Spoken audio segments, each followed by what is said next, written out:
Hello and welcome. I'm Nathan Newbro, CEO of the Colorado Springs Philharmonic, here with our music director, Mr. Josep Caballé-Domenech. Hello. Hello, and we are here, and let's start over, I got it wrong. Yeah, try to limit the number of times you say we are here. We are here, did I say? Hello, we are here. Oh, okay. And then we are here at Red Nolan. Yeah, good note. Okay. All right. We are not here. We are, We are not here. where are any of us really? Where we are, Stardust. that's how the composer started got- the piece that we're talking today. We have stardust in our bones. Okay.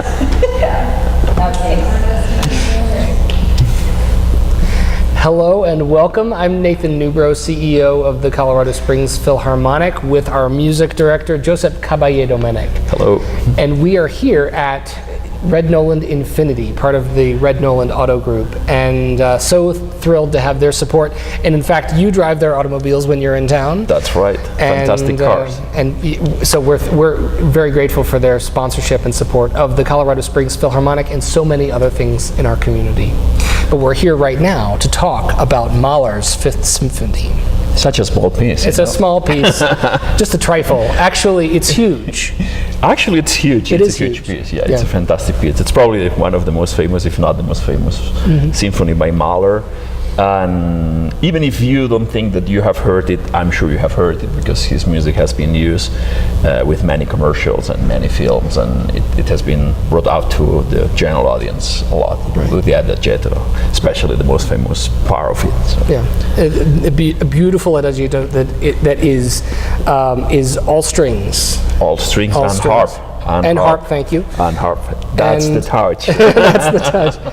But it is so moving, this movement, but the piece starts with brass. It starts with a solo trumpet. Actually starts with a solo trumpet, and obviously all the solo trumpet players are looking forward to play that, but are afraid of it because it's a difficult start. I would be terrified. I know that when you say Mahler 5, the trumpet players are like, great, and then suddenly you can see that they're wide, it's like, yeah, it's the first movement. It's like a funeral march. So the whole movement, it's a funeral march, and it's based actually on a theme that the first trumpet introduces. And actually, it's interesting because he uses the same rhythm as Beethoven 5. So this ta ta ta ta, so pa pa pa pa, ta ta ta ta, and then the whole orchestra gets in, and so it's an amazing movement that prepares actually. I would say the atmosphere of the whole symphony. Yes, it's in. First it's slow, and then comes I'll do that again. Can we do that? Absolutely. Okay. Cis minor. Yeah. Just start over. It's fine. Do you want to start from the top? Well, let's start from. okay. You said it was a very moving movement. Okay. Yeah. The adagietto, the slow movement of the piece, all strings plus harp. That's right. Plus harp, and but it's so moving. It's so moving. I think the whole symphony, it prepares you to that point, basically. It's interesting because this symphony has 5 movements.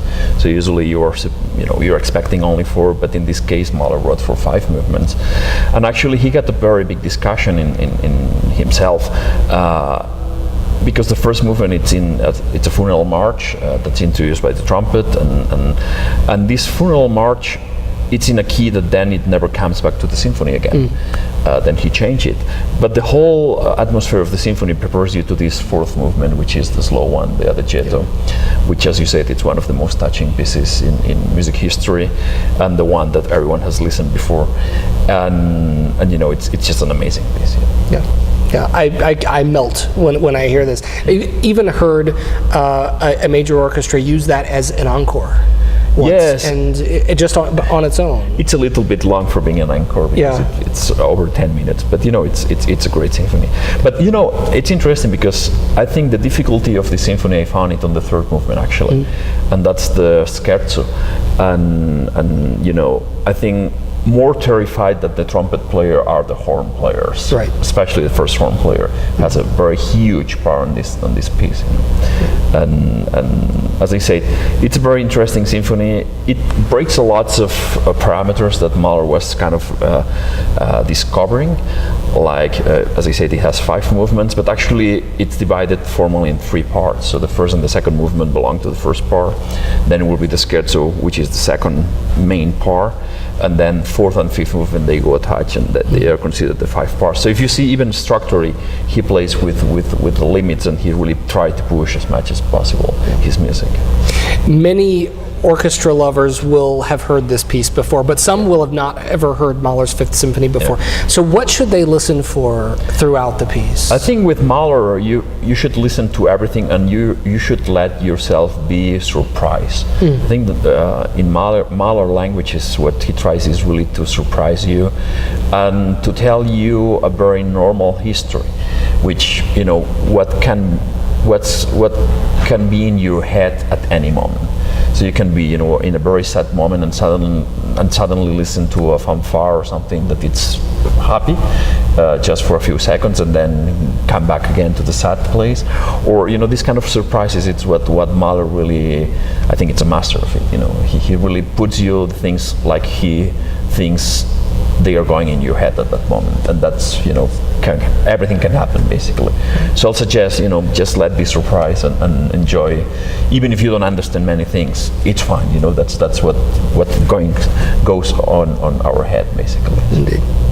Well, thank you so much. Thank you. And thanks to all of you. Thanks for watching today.